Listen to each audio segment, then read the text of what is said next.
ಗುರುಭ್ಯೋ ನಮಃ. ಬಹುತೇಕರಿಗೆ ಕಾಡುವಂತಹ ಪ್ರಶ್ನೆ, ದೇವರೆಲ್ಲಿದ್ದಾನೆ, ದೇವರನ್ನ ಹೆಂಗೆ ಹುಡುಕೋದು, ಅಥವಾ ದೇವರಿದ್ದಾನಾ ಇಲ್ವಾ ಅನ್ನುವಂತಹ ಬಹುತೇಕ ಪ್ರಶ್ನೆ. ಆಸ್ತಿಕರಿಗೆ ದೇವರಿದ್ದಾನೆ, ನಾಸ್ತಿಕರಿಗೆ ದೇವರೆನ್ನುವುದು ಒಂದು ಕಟ್ಟು ಕಥೆ. ಆದರೆ ದೇವರನ್ನು ಹುಡುಕುವ ಅನೇಕ ಜನರಿಗೆ ಆತ ಎಲ್ಲಿದ್ದಾನೆ, ಅವನನ್ನು ಹೇಗೆ ಹುಡುಕಬೇಕು ಅನ್ನುವಂತಹ ಬಹುದೊಡ್ಡ ಪ್ರಶ್ನೆ ಇರುತ್ತೆ. ಹಿಮಾಲಯಕ್ಕೆ ಹೋಗಿ ತಪಸ್ಸು ಮಾಡಿದರೂ ಭಗವಂತ ಸಿಗುತ್ತಾನೆ ಅನ್ನುವಂಥ ನಂಬಿಕೆ ಕೂಡ ಇರೋದಿಲ್ಲ. ನಮಗೆ ಲಲಿತಾ ಸಹಸ್ರನಾಮದಲ್ಲಿ ಅದಕ್ಕೆ ಪ್ರತ್ಯೇಕವಾಗಿ ಒಂದು ಭಗವಂತ ಎಲ್ಲಿದ್ದಾನೆ ಎನ್ನುವಂಥ ಅಥವಾ ನಮ್ಮ ಹುಡುಕಾಟಕ್ಕೆ ಒಂದು ಉತ್ತರವಾಗಿ ಒಂದು ನಾಮ ಇದೆ. ಅಂತರ್ಮುಖ ಸಮಾರಾಧ್ಯ ಬಹಿರ್ಮುಖ ಸುದುರ್ಲಭ. ಅಂತರ್ಮುಖವಾಗಿ ಅಂದರೆ ನಮ್ಮೊಳಗೆ ಭಗವಂತನನ್ನು ಹುಡುಕ್ತಾ ಹೋದರೆ ಅತ್ಯಂತ ಸುಲಭವಾಗಿ ದೊರಕ್ತಾನೆ. ಬಹಿರ್ಮುಖವಾಗಿ ನಾವು ಹೊರಗಿನ ಪ್ರಪಂಚದಲ್ಲಿ ಭಗವಂತನನ್ನು ಹುಡುಕಿದ್ರೆ ಸುದುರ್ಲಭವಾಗಿ ಅಥವಾ ದೊರಕಬಹುದು ಅಥವಾ ದೊರಕದೆಯೂ ಇರಬಹುದು, ನಾವು ಹುಡುಕ್ತಾನೇ ಇರಬಹುದು. ಯಾವಾಗ ಮನಸ್ಸು ಭಗವಂತ ಏನು ಅನ್ನುವುದನ್ನು ತಿಳ್ಕೊಳ್ಳೋದಿಲ್ವೋ ಅಲ್ಲಿವರೆಗೂ ಅವನನ್ನು ನಾವು ಹೊರಗಿನ ಪ್ರಪಂಚದಲ್ಲಿ ಹುಡುಕ್ತಾ ಇರ್ತೀವಿ, ಆಡಂಬರದಲ್ಲಿ ಹುಡುಕ್ತಾ ಇರ್ತೀವಿ. ಆತನಿಗೆ ಏನು ಬೇಕು ಏನು ಬೇಡ, ಆ ದೇವಸ್ಥಾನ ಈ ದೇವಸ್ಥಾನ, ನದಿ ಸರೋವರ ಬೆಟ್ಟ ಗುಡ್ಡ, ಎಲ್ಲಿ ಹೋದರೂ ನಾವು ಹುಡುಕೋದು ಆ ಭಗವಂತನನ್ನು ಮಾತ್ರ. ಆದರೆ ಆತನ ನಿಜವಾದ ಅಸ್ತಿತ್ವ ಇರುವುದು ಪ್ರತಿಯೊಬ್ಬ ಮನುಷ್ಯನ ಅಂತರ್ಮನದಲ್ಲಿ, ಆತ್ಮಸ್ವರೂಪದಲ್ಲಿ. ಭಗವಂತ ಎಲ್ಲಿದ್ದಾನೆ ಅನ್ನುವಂತಹ ಪ್ರಶ್ನೆ ಹುಡುಕೋದಕ್ಕಿಂತ ನನ್ನೊಳಗಿರುವ ಭಗವಂತನನ್ನು ನಾನು ನೋಡಬೇಕು ಅಂತ ಕೂತ್ಕೊಂಡ್ರೆ ಬಹಳ ಸುಲಭವಾಗಿ ದೊರಕ್ಬಿಡ್ತಾನೆ. ನನ್ನೊಳಗಿರುವ ಭಗವಂತನನ್ನು ನಾನು ನೋಡಬೇಕು ಅಂತ ಕೂತ್ಕೊಳ್ಳೋದೇ ಬಹಳ ಕಷ್ಟ. ಹಾಗಾಗಿ ಬಹಿರ್ಮುಖದ ಸಾಧನೆಗಳು, ಪೂಜೆಯಾಗಲಿ ಅಥವಾ ಆರಾಧನೆಯಾಗಲಿ, ಉಪಾಸನಾ ಪದ್ಧತಿಗಳಾಗಲಿ ಯಾಕಿದೆ ಅಂದರೆ ಆ ಮೂಲಕವಾದ ನಿನ್ನ ಏಕಾಗ್ರತೆ ಬರಲಿ. ಆ ಏಕಾಗ್ರತೆಯಿಂದ ನಿನ್ನೊಳಗಿರುವ ಭಗವಂತನನ್ನು ನೀನು ಕಾಣೋದಕ್ಕೊಂದು ದಾರಿ ಸಿಗುತ್ತೆ. ಆ ದಾರಿಯಲ್ಲಿ ಹೋದಾಗ ಮಾತ್ರವೇ ಆ ಭಗವಂತನ ಹುಡುಕೋದಕ್ಕೆ ಸಾಧ್ಯ ಆಗುತ್ತೆ. ಅದೇನನ್ನೂ ಮಾಡದೆ ನಾನು ಭಗವಂತನನ್ನು ಹುಡುಕ್ತೀನಿ, ಆ ದೇವಸ್ಥಾನದಲ್ಲಿದ್ದಾನೆ ಅಥವಾ ಇಲ್ಲಿದ್ದಾನೆ ಅನ್ನೋದಕ್ಕಿಂತ ನಿನ್ನೊಳಗೇ ಇರುವಂತಹ ಆತ್ಮಸ್ವರೂಪಿಯಾದ ಭಗವಂತನನ್ನು ನೀನು ಕಂಡುಕೊಂಡ್ರೆ ಹೊರಗಿನ ಎಲ್ಲ ದೇವಸ್ಥಾನಗಳಲ್ಲೋ ಅಥವಾ ಬೇರೆಲ್ಲೋ ಕಾಣುವಂಥ ದೇವರನ್ನು ನೀನು ಬೇರೆ ರೀತಿಯಲ್ಲೇ ನೋಡಲಿಕ್ಕೆ ನಾವು ಯೋಚನೆಯನ್ನು ಮಾಡ್ತೇವೆ. ಯಾವುದೇ ದೇವಸ್ಥಾನದಲ್ಲಿರುವಂತಹ ಯಾವುದೇ ದೇವರು ಮೇಲೂ ಅಲ್ಲ ಕೀಳೂ ಅಲ್ಲ. ಒಂದು ದೇವರಿಗಿಂತ ಇನ್ನೊಬ್ಬರು ದೇವರು ಹೆಚ್ಚೂ ಅಲ್ಲ ಕಡಿಮೆಯೂ ಅಲ್ಲ. ಪರಬ್ರಹ್ಮ ಸ್ವರೂಪನಾದ ಭಗವಂತನ ನಾನಾ ರೂಪಗಳು ನನಗೆ ಹೆಂಗೆ ಬೇಕು ನಾನು ಆ ರೀತಿ ಆ ಭಗವಂತನನ್ನು ಹೆಸರಿಡಿದು ಕರೀತೀವಿ. ಆದರೆ ಅದನ್ನು ಮೂಲ ಸ್ವರೂಪ ಚೈತನ್ಯ ಸ್ವರೂಪ ಒಂದೇ. ಹಾಗಾಗಿ ಭಗವಂತನನ್ನು ಭಿನ್ನ ಭಿನ್ನ ರೂಪಗಳಲ್ಲಿ ಹುಡುಕುವುದಕ್ಕಿಂತ ನಮ್ಮೊಳಗೆಯೇ ಹುಡುಕಿದರೆ ಆ ಭಗವಂತನ ಸಾಕ್ಷಾತ್ಕಾರ ಆಗೋದ್ರಲ್ಲಿ ಸಂಶಯವೇ ಇಲ್ಲ.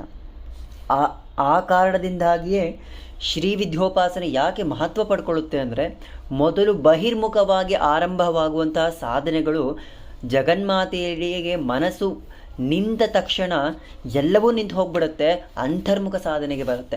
ಬಹಿರ್ಮುಖವಾಗಿ ಏನೇನೆಲ್ಲ ಪೂಜೆಗಳನ್ನು ನಾವು ನಡೆಸ್ತಾ ಇದ್ರು ಅದನ್ನು ಅಂತರ್ಮುಖವಾಗಿ ಮಾಡ್ತಾ ಹೋಗ್ತಾರೆ. ಯಾವಾಗ ಅಂತರ್ಮುಖವಾಗಿ ಆ ಆರಾಧನೆ ಉಪಾಸನೆಗಳು ನಡೀತಾ ಹೋಗುತ್ತೆ, ಮನಸ್ಸು ದೇವಿ ಎಲ್ಲಿದ್ದಾಳೆ ಅಲ್ಲಿ ಹೋಗಿ ನಿಂತ್ಕೊಂಡ್ಬಿಡುತ್ತೆ. ಅಥವಾ ಆ ಜಗನ್ಮಾತೆಯಲ್ಲೇ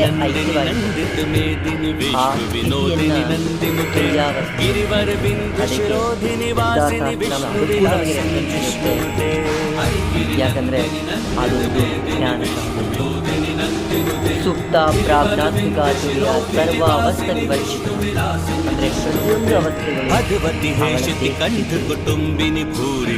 ನಾವು ಆ ಸ್ಥಿತಿಗಳಲ್ಲಿಯೇ ಬದುಕಿರ್ತೀವಿ. ಪ್ರಜ್ಞಾವಸ್ಥೆಯಲ್ಲಿ ಯೋಚನೆ ಮಾಡ್ತೀವಿ. ಸೂಕ್ಷ್ಮ ವ್ಯವಸ್ಥೆಯಲ್ಲೇ ಅತಿ ಹೆಚ್ಚು ಮನುಷ್ಯನ ಜೀವನ ಹೋಗೋದು ಸೂಕ್ಷ್ಮಾವಸ್ಥೆಯಲ್ಲಿಯೇ. ಹುಟ್ಟಿದಾಗಲಿಂದ ಸಾಯೋವರೆಗೂ ಆ ಪ್ರಜ್ಞಾವಸ್ಥೆ ಅನ್ನೋದು ಕೆಲವು ತಿಂಗಳುಗಳಿರಬಹುದು. ಆದರೆ ಬಾಲ್ಯದಿಂದ ಇರುವುದಿಲ್ಲ ಸೂಕ್ಷ್ಮಾವಸ್ಥೆ. ತುರ್ಯಾವಸ್ಥೆಗೆ ಹೋಗಬೇಕು ಅಂದರೆ ಅದರ ಅರಿವು ತಗೊಳ್ಬೇಕು ಅಂದರೆ ಆ ಜ್ಞಾನ ನಿನಗೆ ಎಲ್ಲಿ ಸಿಗುತ್ತೆ ಅಂದರೆ ಲಲಿತಾ ಸಹಸ್ರನಾಮದ ಪಾರಾಯಣ ಅಥವಾ ಶ್ರೀವಿದ್ಯೆಯ ಉಪಾಸನೆ.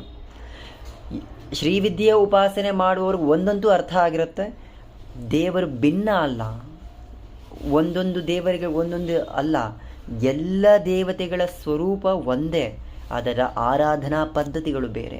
ಆದರೆ ಯಾವಾಗ ಅದೆಲ್ಲವೂ ಒಂದೆಡೆಗೆ ಬಂದು ಸೇರುತ್ತೆ, ಆಗ ಅದು ಶ್ರೀ ಲಲಿತಾ ಮಹಾತ್ರಿಪುರ ಸುಂದರಿಯನ್ನು ಸೇರುವ ಒಂದು ಮಾರ್ಗ ಆಗುತ್ತೆ. ದೇವರೆಲ್ಲಿದ್ದಾನೆ ದೇವರೆಲ್ಲಿದ್ದಾನೆ ಅನ್ನೋ ಹುಡುಕುವ ಬದಲಾಗಿ ನನ್ನೊಳಗಿರುವ ದೇವರನ್ನು ನಾನು ಕಾಣುವುದು ಯಾವಾಗ ಅನ್ನುವ ಪ್ರಶ್ನೆ ಮನಸ್ಸಿಗೆ ಬಂದರೆ, ಆತ್ಮಸ್ವರೂಪಿಯಾದ ಭಗವಂತನನ್ನು ಹುಡುಕುವ ದಾರಿಯನ್ನು ಹುಡುಕ್ತಾ ಹೋದರೆ ಬಹಿರ್ಮುಖವಾಗಿ ಮಾಡುವಂಥ ಎಲ್ಲ ಆಚರಣೆಗಳು ಕೂಡ ಒಂದೊಂದಾಗಿ ನಿಧಾನಕ್ಕೆ ನಿಂತು ಹೋಗುತ್ತೆ.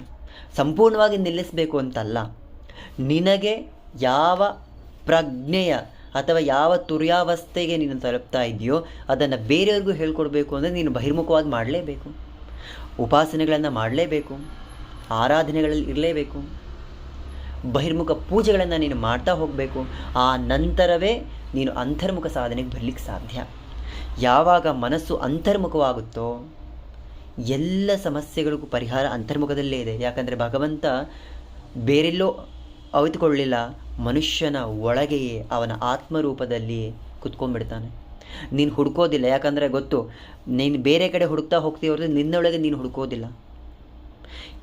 ಆ ಕಾರಣಕ್ಕಾಗಿಯೇ ಎಲ್ಲ ಮಹಾತ್ಮರು ಹುಡುಕೋದು ಭಗವಂತನನ್ನು ತನ್ನೊಳಗೆ ಏಕಾಗ್ರತೆ ಇಟ್ಟು ನೋಡಿದಾಗ ಭಗವಂತ ನಮ್ಮೊಳಗೆ ಕಂಡೇ ಕಾಣಿಸ್ತಾನೆ. ಅನುಭವಕ್ಕೆ ಬರೋದಕ್ಕೆ ತುಂಬ ಹೊತ್ತು ಬೇಕಾಗಿರೋದು. ಏಕಾಗ್ರತೆಯಿಂದ ನಮ್ಮೊಳಗೆ ದೃಷ್ಟಿ ಇಟ್ಟು ನೋಡಿದ್ರೆ ಜ್ಯೋತಿ ಸ್ವರೂಪನಾಗಿ, ಆತ್ಮಸ್ವರೂಪನಾಗಿ, ಪರಂಜ್ಯೋತಿಯಾಗಿ ನಮ್ಮನ್ನು ಕಾಣಿಸ್ತಾನೆ.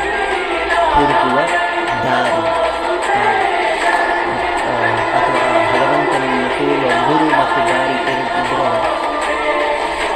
ಅವನನ್ನು ಹುಡುಕುವುದಕ್ಕೆ ಅತ್ಯಂತ ಸರಳವಾಗಿ ಭಗವಂತನ ದರ್ಶನವನ್ನು ಪಡೆಯಬಹುದು.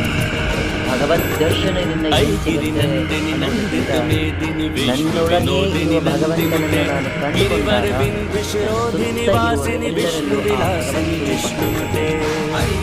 ನಿಸ್ತೈಮ ಭಾವ ಯಾವಾಗ ಬರುತ್ತೆ, ಆ ಮನುಷ್ಯತ್ವ ಬೇರೆ ಯಾವುದು ಚಿನ್ಮಯಾನಂದ ಸ್ವರೂಪ ಭಗವಂತನನ್ನ ಮಾನವತ್ವದಲ್ಲಿ